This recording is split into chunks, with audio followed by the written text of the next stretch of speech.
What's up, guys? Combat Addict here. Um, we're just gonna talk about some stuff today. Uh, basic stuff, basic life stuff that I think that people should know. I think people should know these things. Um, I guess I want to start with. let's start with happiness. Um, this whole quarantine thing has really made it quite clear that, I mean, at least for me, that after a point, man, without certain things in your life, like the ability to go be a part of a community outside of yourself, for me, that was the community that I had at my gym, or the community that I was going to be a part of. I was planning to do some stand-up comedy. When you don't have that to preoccupy yourself with and grow with, you're kind of left to just either entertain yourself or find some sort of activity that you can do alone in your room. And separate and aside from entertainment, there aren't that many things that are going to bring you the fulfillment that you would get from those other things that you could do when you could go outside. So my point that I'm trying to make is basically being stuck inside all the time makes it so that, like, I don't know, either you work on some hobbies or you just numb yourself with entertainment for the entire time, right? That's what watching 8 hours of Netflix is. And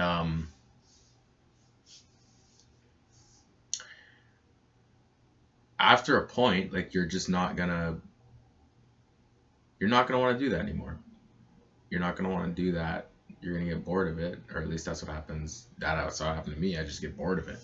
I just don't want to watch like what's on a screen the whole time anymore. And for me, just me as a person, I don't know. This whole thing is sort of brought on like a depressive episode, I guess, in the sense that, I don't know, just the loneliness of quarantine, and then my life generally is already fairly solitary. Uh, it sort of compacts that and makes it so that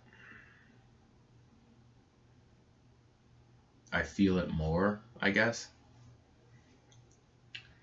Um, and the only thing that, I mean, I think we talked about this last time. The only thing really that was making me feel better when I just was tired of everything else was my guitar playing. That was really it. You know what I mean? Um, yeah, I can go out and skateboard and do some physical activity, but really and truly, you can only do that for so long before you get back in your feelings. And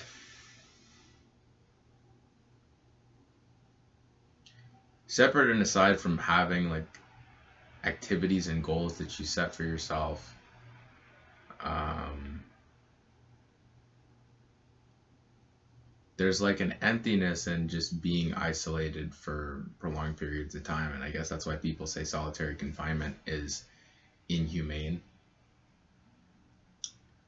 Um, there's always been a part of me that sort of understood that. I mean, it's unfortunate that as people, sometimes we have to live something before we can empathize with it. That's something that's kind of sad. Because if we could just empathize prior to the experience, so many things, so many misunderstandings and tragedies could have been avoided, you know? It just sucks that if you don't work hard for something, you almost don't understand what it's like for someone to work hard for something and then, I don't know, be ripped off or something like that. And why it's bad to rip off somebody after they've worked hard, you know? And in the same way, it's like we all know that solitary confinement exists. And so many of us are really willing to put, I don't know, any kind of somebody who's done something really, really evil, you know? We're all willing to just throw them in there.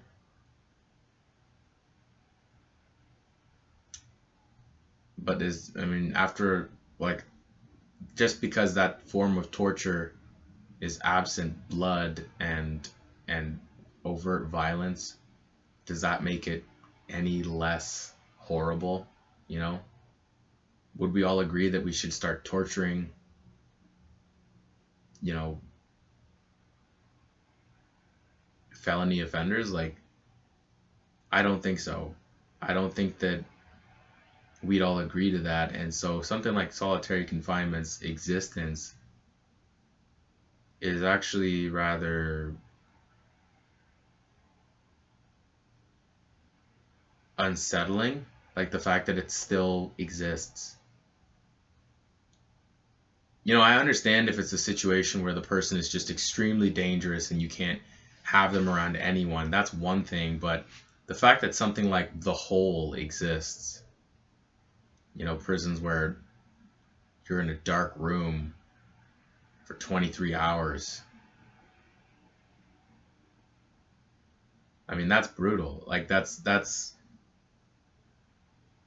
and that, you know, if somebody's in there for prolonged periods of time, it's almost like, yeah, I almost want to say it almost doesn't matter what they did, in the sense that, like, if you were that person and you had to experience that for, I don't know, 6 months, because mind you, we're all complaining about quarantine and we have not even been quarantined for like 4 months.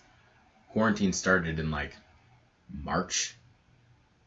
So never mind. We haven't even quarantined for like 3 full months. Quarantine started in March, for me at least, and it's May. It's been like 2 months of straight quarantine. That's it. And it's just like,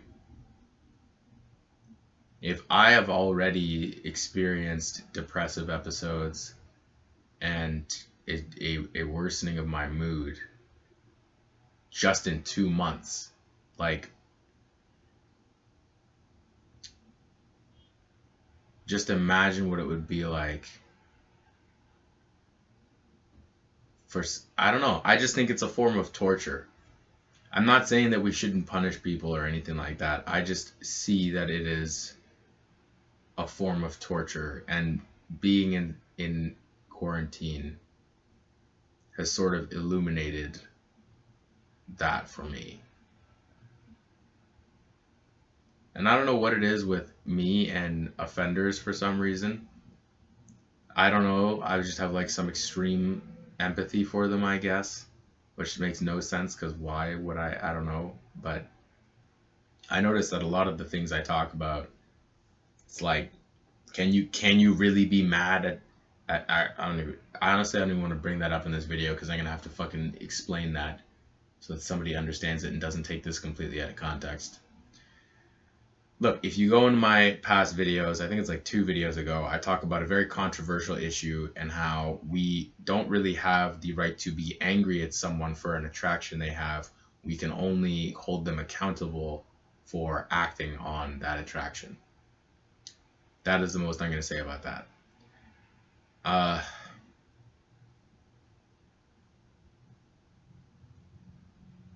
Anyways, man, the point is, you know, I've been feeling kind of down, and even my coworkers, I think, are feeling that too. But the only thing that made me feel better really was playing my guitar and recently committing to doing this more consistently. So for, apparently I have like 5 subscribers, which, hey, if you guys watch this,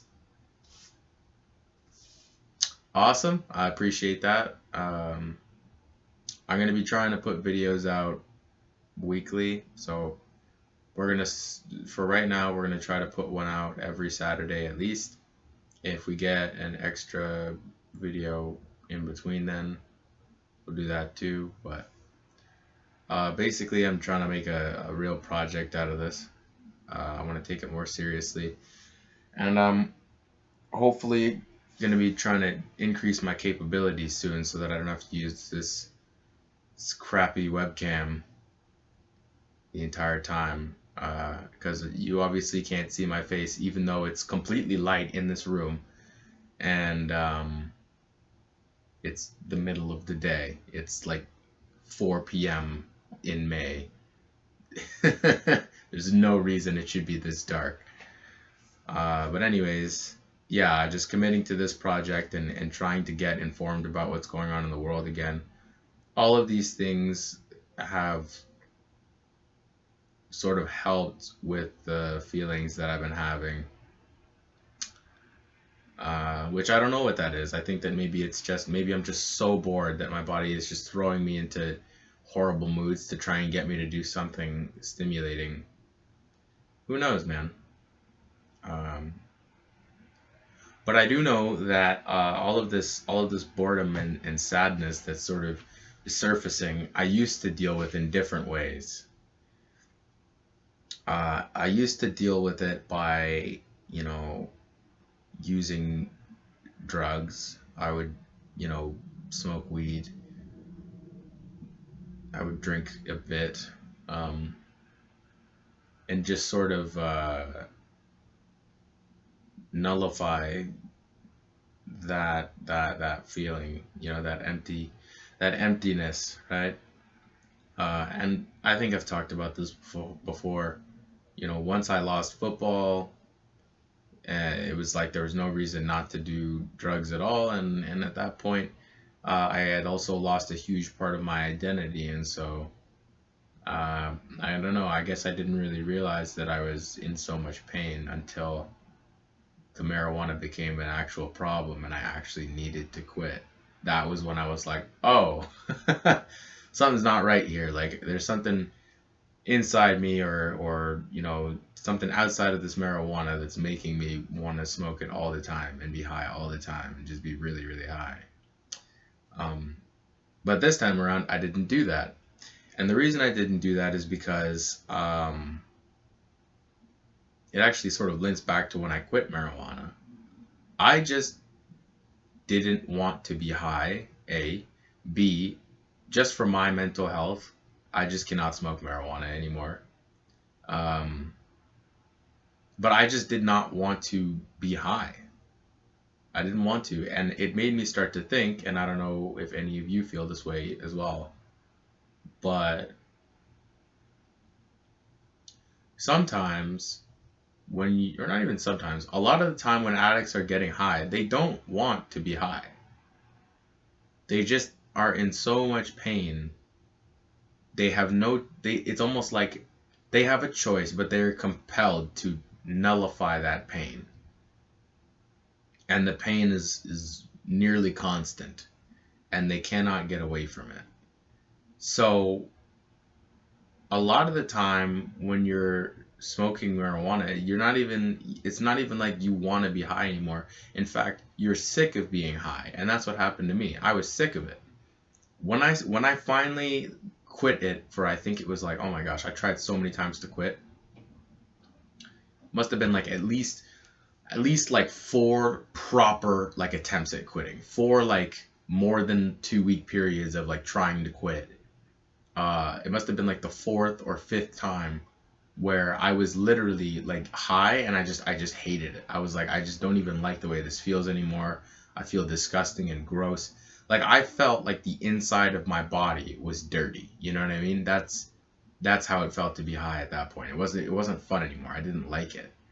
And which is a shame because I actually really do enjoy marijuana in the sense that of all of the substances that I've ever done, whether it be nicotine or alcohol, is my favorite one, like hands down. But at that point, it was not like I was doing it to enjoy it anymore. I was doing it to just handle emotional distress that I didn't even know what to do with. I had no idea what to do with it, right?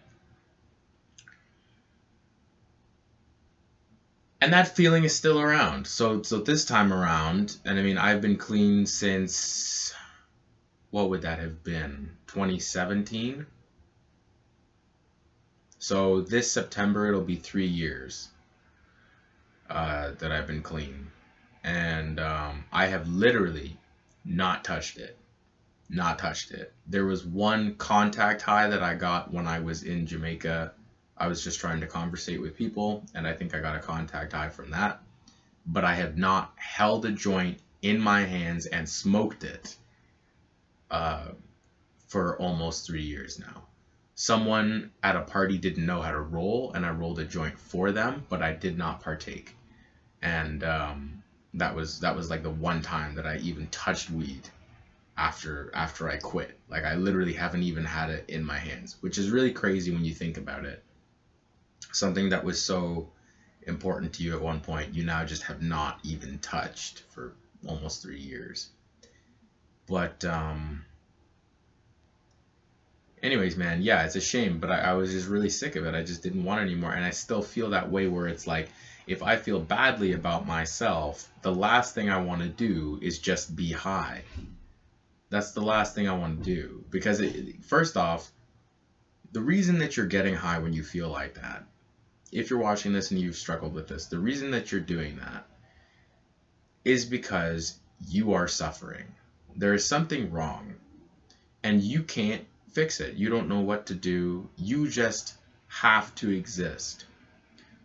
I don't know if any of you have seen Rick and Morty, but one of my favorite episodes of that show, actually the first episode that was my favorite, might even still be my favorite, is the Mr.Meeseeks episode. If you haven't seen that, go watch Mr.Meeseeks, Rick and Morty. It's absolutely hilarious, and it is, I think, quite philosophical. And I'm about to tell you why. Mr. Meeseeks is a being which you can summon from a box with a big button on it. You summon Mr. Meeseeks with this box when you press the button, and Mr. Meeseeks, says, "Hi, I'm Mr. Meeseeks, look at me." And you just tell Mr. Meeseeks to complete a task, and once they complete that task, they can disappear. Pretty simple, right? And extremely useful. What you could do is just summon a Mr. Meeseeks and say, "Mr. Meeseeks, clean my apartment." The Mr. Meeseeks cleans your apartment and then disappears. That's the idea. You're supposed to just give them like simple tasks that they can do, and they do them for their entire existence, and then once the task is complete, they no longer exist. Now, this is a spoiler alert. This is where the spoiler's coming in. So at 18, that's the spoiler. It's coming in.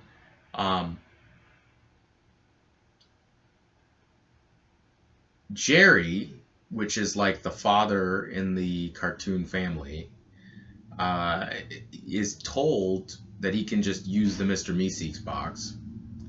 And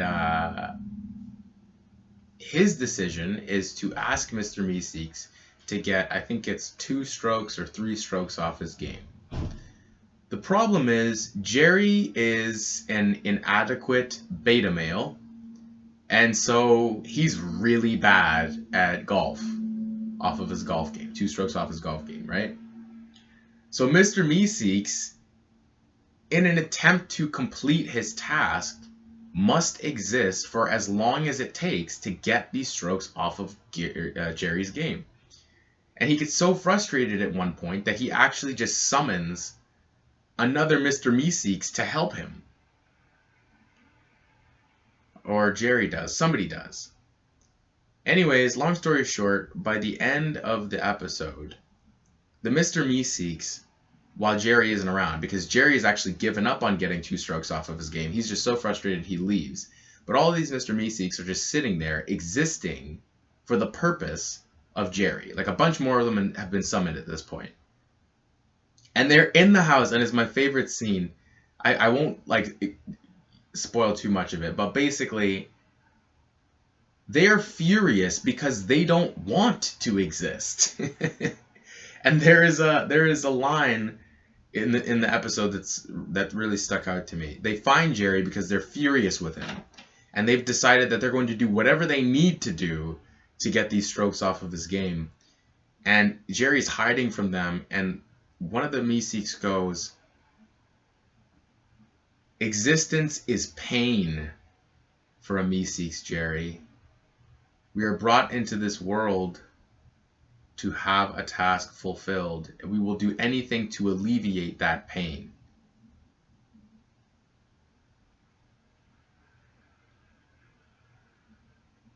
At first, I just thought that Mr. Meeseeks was just like a cool idea made up by, what is his name, Scott Ronald or Dan Rolland or something like that. And then I don't know, like growing up and experiencing life and sort of realizing that people are trying to find their purpose in the world. In a way, we are the Mr. Meeseeks in the sense that we cannot just exist. There needs to be a task. There needs to be something that you can do to get done. And it's not just like we'll just give you something that you can use to survive. People are not happy with that. I'm not even happy with that. I mean, I've got a job that arguably, if I really wanted to, I could extend my contract. I could work my way up in the company, and I could make middle class wage simple and just enjoy the rest of my life. I could do that. Easy.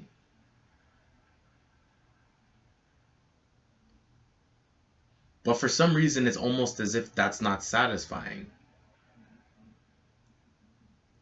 It's like it's not satisfying. It's like at some point you want to contribute to the world in some way outside of that. You don't want to just be. You don't want to just exist, because inevitably when you're done with work and you've completed everything that you can for the day, and once you're tired of all of these entertaining, distractions, right? You're in pain. You're in pain because that's the way that your body is. That's the way that your brain works. It drives you to do things. It drives you to become better. And when you're being stagnant, you're in pain. And that's what I think that it is. I think that the pain that we feel really is an evolutionary adaptation where, and this isn't even my idea, because I learned this in a psychology class. They were saying that depression is like a tool that pushes you to fix whatever problems there are in your life. But it would also make sense that the most successful genes are those genes that don't just push themselves to fix things that are wrong with them, but also push themselves to improve upon themselves. Because you will have better chances of attracting mates if you are more successful. The more successful you are, the higher the chance of you attracting a mate is. And I think that just being alive and stagnant isn't enough for that reason. I think that we're hardwired to want to improve and progress. You can't just sit here for the rest of your life. Your brain won't let you do it. Your body will not allow you to do that. And that's not a bad thing necessarily. I mean, I'll be straight with you. The drive that I have to learn French as another language, or to be well versed on what's going on with the world, or to work on this YouTube channel and try to create an online presence, all of this is driven, I mean, not in the beginning necessarily, because I just thought it would be a cool thing to do that I would want to do, right? I thought, well, if I could do this instead of just, your run-of-the-mill typical 9 to 5, that would be awesome. But I wasn't really taking it seriously. And the reason that I'm taking it more seriously now is because of this drive. This drive where you're like, oh my God, I'm sitting here, I have everything that I need or want, and I am suffering. And it doesn't help that someone like me, for whatever reason, I do not have lasting relationships. I do have some, I've got one or two very important relationships to me. Actually, one or two. Is that even true? Like one lasting relationship that's important to me. Everyone else has either sort of wronged me, or I've just fell out with them, or just didn't keep up with them. And I'm also, I'm not so much anymore. I was also a very socially awkward person. Now I feel a lot better about these things. But my my whole thing is amplified further by the loneliness that exists in my life. The truth is, and the thing is, it's like I don't feel lonely all the time. And it's not that I necessarily feel lonely, it's more that the fact that I'm by myself sort of intensifies whatever depressive feelings I might have. It's not like I really miss people. I just know that if I had people in my life, I would probably be happier. Even if I did have people in my life, I wouldn't be able to see any of them because we're in quarantine. And so I think that either way, I'd probably still be in this situation because, I'm texting friends that I do have, but it's not really enough. It's not really the same. You know what I mean? But that intensifies it. Mind you, and this is a point I want to get to now, those friends or family or people are not the cure. They're not the thing that is going to remove those feelings from you. Because in a way, they are also like the drug. And I'll explain. The drug was something that I just didn't want anymore because it failed to do what it did temporarily for a prolonged period of time. And it ended up just making me feel bad. The thing about getting high is that you can get high today and not have to deal with the dark thoughts and the depression and whatever now. What's really important is that tomorrow you're either going to have to get high again or you're going to have to sit with it. There's no, those are your two options.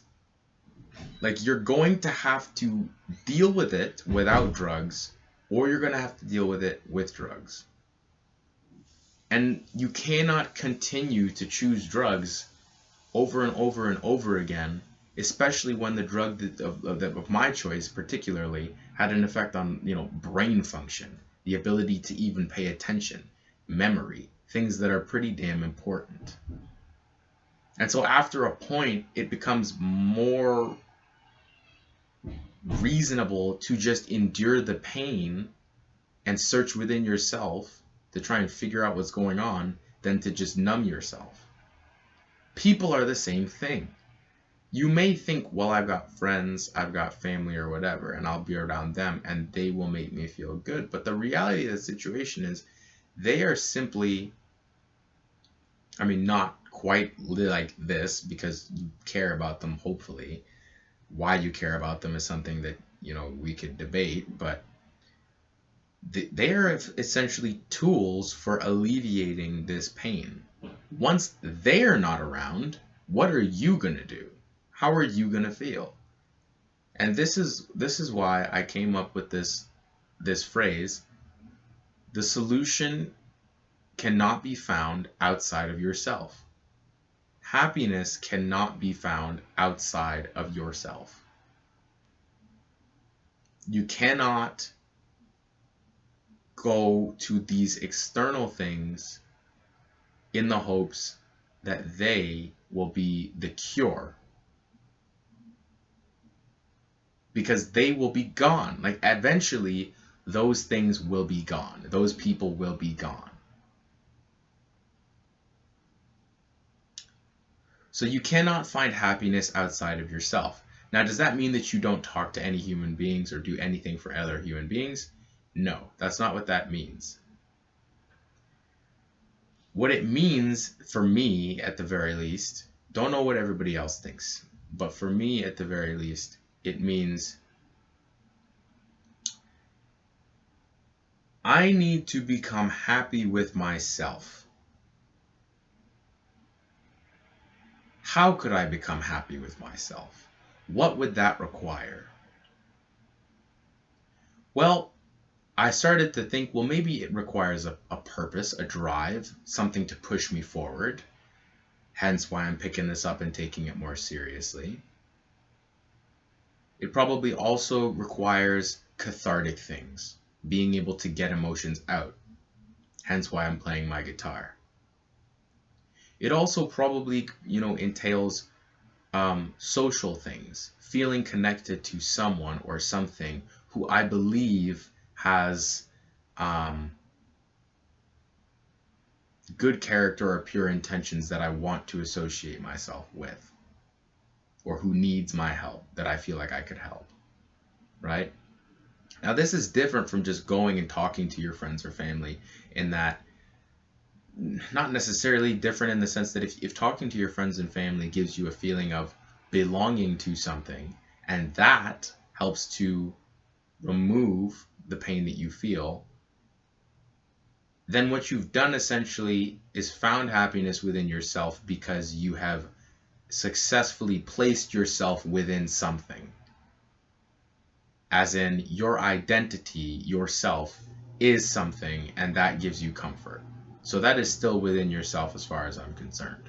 It would be different if you just went and talked to family and friends because you were bored and you felt like they would entertain you. That's different. But it's when you talk to them because you feel properly connected to them and that you are a part of them, like you identify with them, that is finding happiness within yourself, if that makes sense. But also helping people.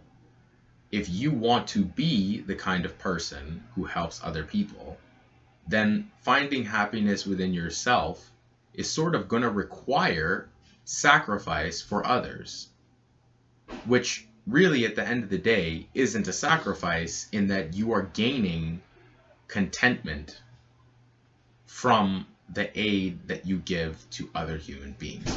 So that is sort of my idea of what being happy most of the time is going to look like. I say most of the time to get to the next point. You will not be happy all the time.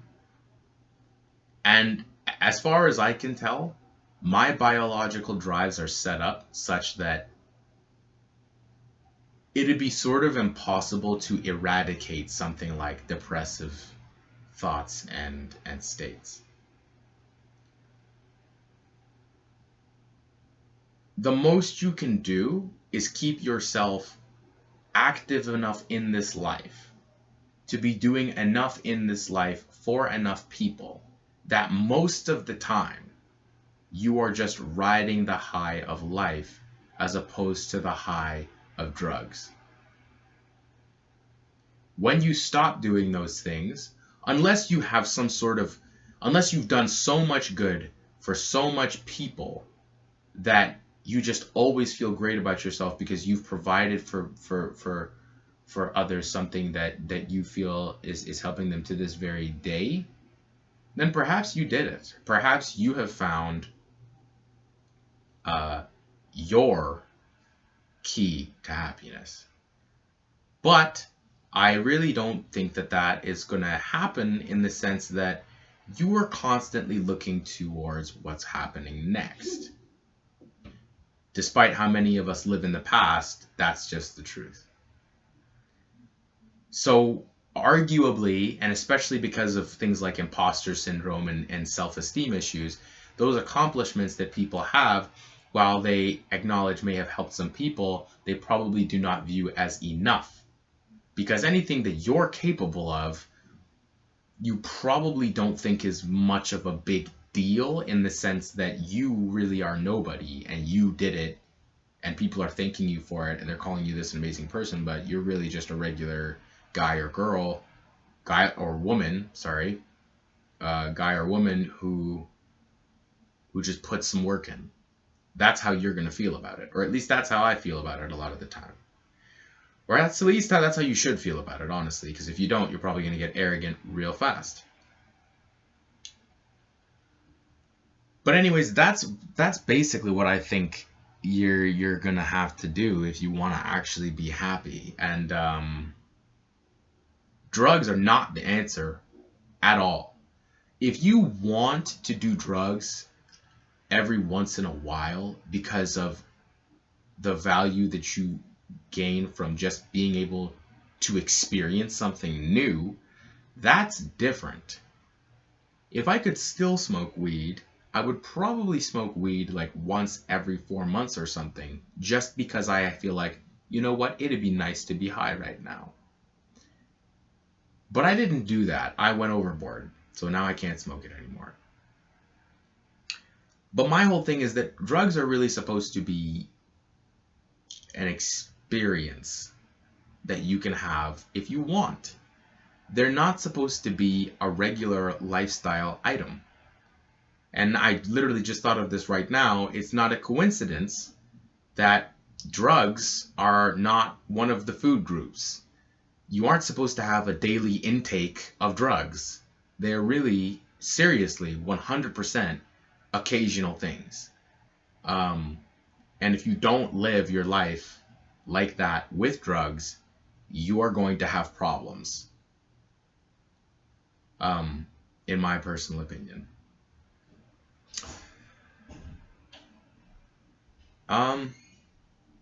If you're doing drugs right now regularly, and when I say drugs, I mean like if you're smoking cigarettes, if you're drinking every day, if you're smoking weed all the time, it doesn't matter what it is. I'm like, if it's anything that's like really gonna alter your state and you're doing it like quite frequently, I got news for you, brother.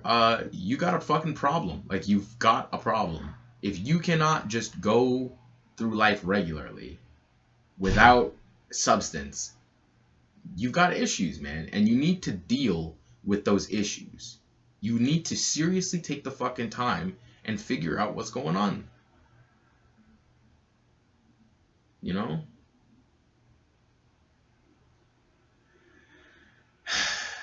So now I'm going to talk about one of my insecurities because I think that I'm running away from this thing. And I want to acknowledge that. I think this is a problem that I have. I wonder sometimes if I am squandering my gifts. As you guys know, I was supposed to go to law school, or I shouldn't say it like that. I had planned to go to law school in spite of not really being interested in law at all, that much really, and not really learning much about law from my university program. Not to knock my university program. They taught me a bunch of stuff about life that I will take with me to my grave, and I wear my McMaster hat and my sweater with pride. While they were some of the most treacherous and painful years of my life, they were years of my life that shaped my character, and for that, I thank them. They basically gave me all of the critical thinking skills, reading comprehension, and interpreting skills that I would need to go to law school.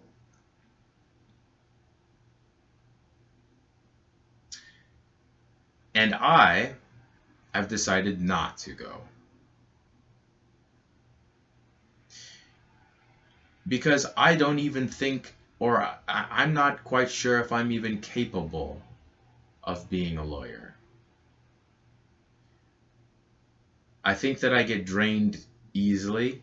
I think that I get drained quickly.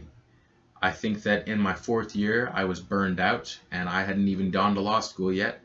And if I could be burned out then, I can be burned out again. And frankly, I don't care much for the thing anymore. I don't know why that would be something that I need to do to be a lawyer. For some reason, there's still some affinity to the thing, affinity to the title lawyer, but not even just the title, but the idea of the career. But I know that that's got to be nonsense because in my last year of university, I was burned out, but I actually genuinely just hated having to read all of the philosophical texts that I was assigned. I didn't like it. Even when I did like it, I didn't like it. Even when I was interested sort of in what I was reading, I was just trying to get to the last page. And being stuck in a room with documents all day was something that I just thought I didn't. I thought that I would grow into the role, that I would want to do it or something, but I guess I didn't. I find that when somebody like Philip DeFranco starts to talk about politics, I almost tune out immediately. I don't keep up with legal cases. I don't know anything about what's going on in our court systems at the moment. And frankly, the interactions that I had with all of my peers at McMaster University, upper years and lower years, made quite obvious to me that at that time my social capabilities were painfully inadequate.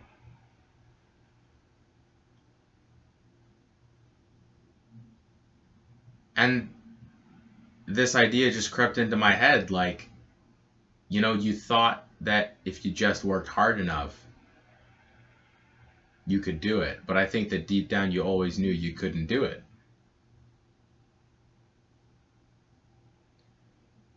Deep down you knew that this was not something that you really cared about. You just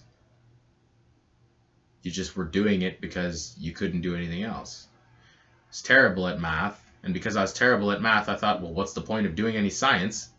Because I need math. So it's not even like and the thing is, I had thought about doing some other things, but it was almost like I just couldn't even, because I wasn't capable of doing the required courses and things like that. Or so I thought. Honestly, maybe I just wasted all of my time on sports. And if I had if I had sat down and tried to figure out some of the stuff at the time, maybe I could have done it. I don't know. The point is, I'm here now. And I don't know. I'm good at debating. I'm good at finding weaknesses in people's arguments. I'm good at sort of building cases and picking points apart and things like that. But I don't really know if lawyer is the place for me. I don't know if I'm really capable of doing it, and I don't know if I'm smart enough or have enough attention to detail or brain power to really do that. Seriously, I seriously fucking doubt it. I feel one of my biggest fears is going through the process of doing the LSAT and getting into law school and then realizing, that I can't do it, or that finishing law school and realizing that being a lawyer is much harder or much more difficult for me and my mental health than I thought it would be. And then the idea is, well, what are those other things that you want to do or that you could do? And the truth is, it comes back to the point that really all I have is social science,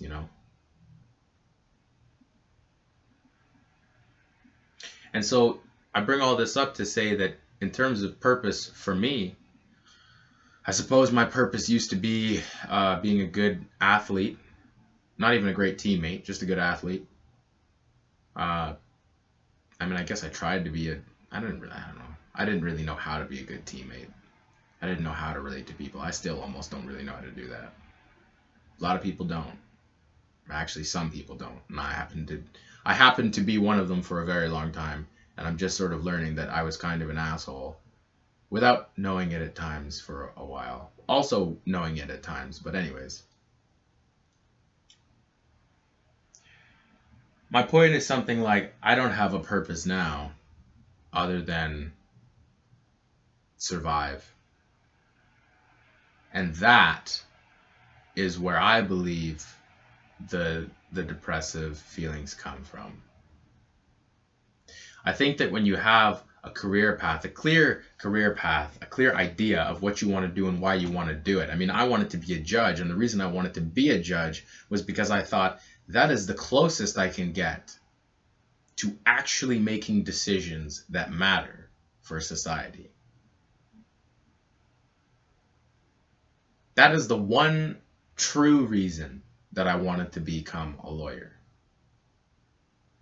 Because despite my social awkwardness at that time, I thought to myself, well, maybe my brain, autistic or not, will help me to be the best judge that I could possibly be. And lawyer is how I start that. Not entirely sure that's true anymore.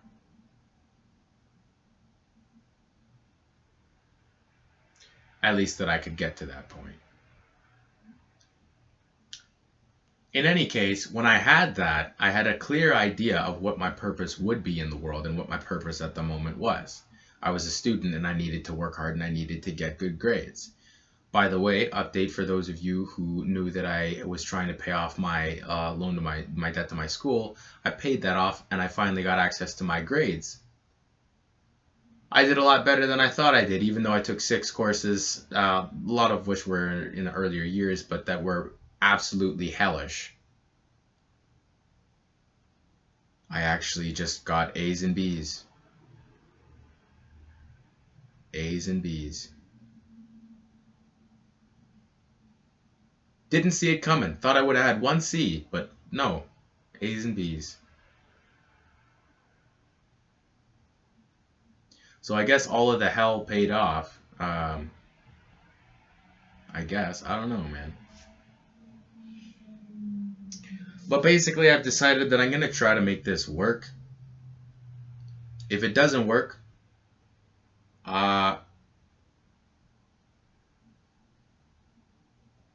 thought to myself I could try to become a paralegal. See how that works. And if I like that, who fucking knows? Maybe I'd end up in law school one day. But the truth of the matter is I really don't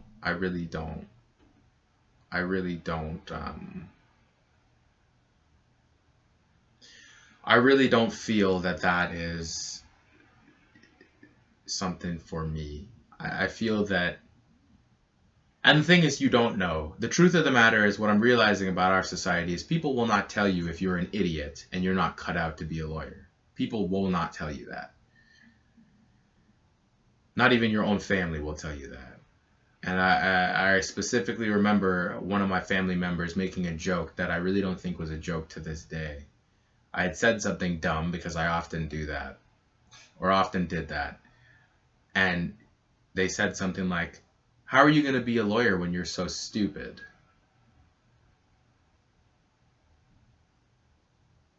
And basically, I've been convinced that I'm not capable of doing it. But even more than that, I don't really care that much. It's not like I necessarily really want to do it. Even if I could make that difference in society, the cost to my own mental health would be so great that it's almost like it wouldn't be worth it. But now, as a trade-off to removing that, I lack purpose. And if you guys know anything about me, I basically have the view that life is really about trade-offs in a lot of ways. Not always. Sometimes you get exactly what you want. Sometimes you always get what you want. Not sometimes you always get what you want. Sometimes you get exactly what you want was the first time. You don't always get exactly what you want, but a lot of life is trade-offs. I got this new desk, but I had to clean the shit out of it. It's perfect. It even has drawers for me to put my clothes in, and before that, I was just pulling my clothes out of suitcases. So it's perfect. Not too big, doesn't take up too much of my room. So I got this desk. Could have got another desk. Wouldn't have required me to clean it, but it wouldn't have anywhere for me to put my clothes in, and it also probably would have taken up more space because the surface area was greater. And I'm realizing that there really aren't any right or wrong decisions. I guess there are just those decisions that you make and those that you live with. Whatever decision you make, You just need to remember that you're going to have to live with it. And if I have to give you some advice, separate and aside from everything else that I just said, if there's something that you could do that you know is probably the best decision, but it's the harder decision, if you know it would require much more work and be much more painful, but would give you a level of security and fulfillment that would exceed another decision, go with that decision. Don't do what's easy. Don't do what makes you comfortable. Because the truth is, being comfortable now is being very uncomfortable later. And I'm going to leave you guys with that. Thanks for watching.